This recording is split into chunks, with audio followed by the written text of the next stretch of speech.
know this well. When you attend the Oregon Shakespeare Festival's Julius Caesar, do not expect to sit back, relax, and take it all in while merely contemplating the philosophical questions of political violence.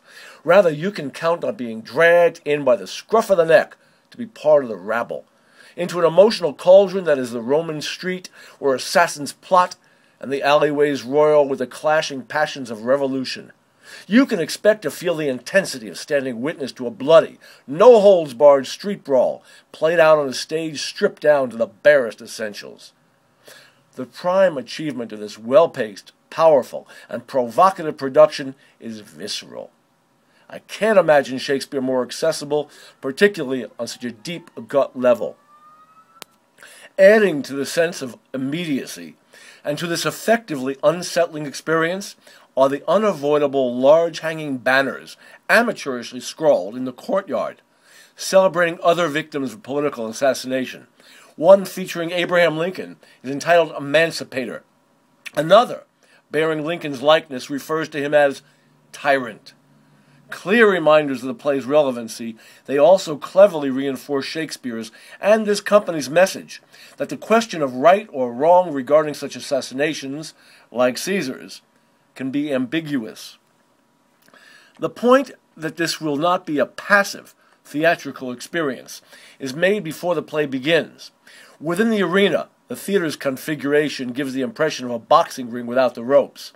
Actress Vilma Silva, in costume, but not yet in character as Caesar, enlists, instructs, and incites the audience to play her mob, and to cheer her and chant on cue. She raises her fist, and that sound is deafening.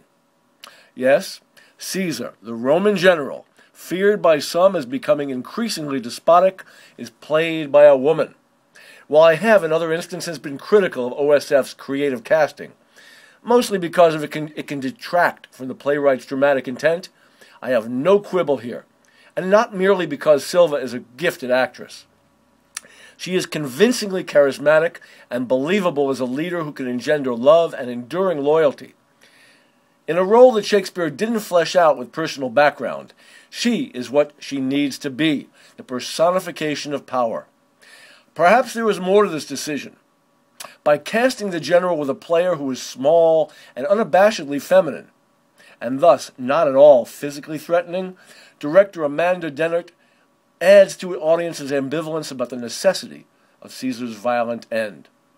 This ambivalence is embodied particularly well by Jonathan Haugen as Brutus, who is convinced to become a co-conspirator, less by the classically cajoling Cassius, Gregory Lannington, than by his own proclivity toward patriotism.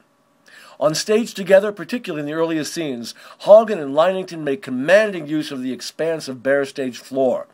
They reminded me of fine boxers, employing every inch of real estate, jabbing and feinting, falling into and out of the clinch. Proof just how well this play succeeds is evidenced in the aftermath of the cold-blooded killing, when the conspirators' chants of peace, liberty, freedom fill the theater with the most hollow and haunting of sounds. Perhaps most impressive was the highly nuanced and well-measured performance of Danforth Commons as Mark Antony, who delivers the famous Friends, Romans, Countrymen eulogy with perfect pitch, timing, and demeanor to effect his successful call to rebellion. This taut and tight production of Julius Caesar continues at the New Theater through November 6th. Don't miss a review, by the way. Click on my blog to receive all of my Rosey reviews by email.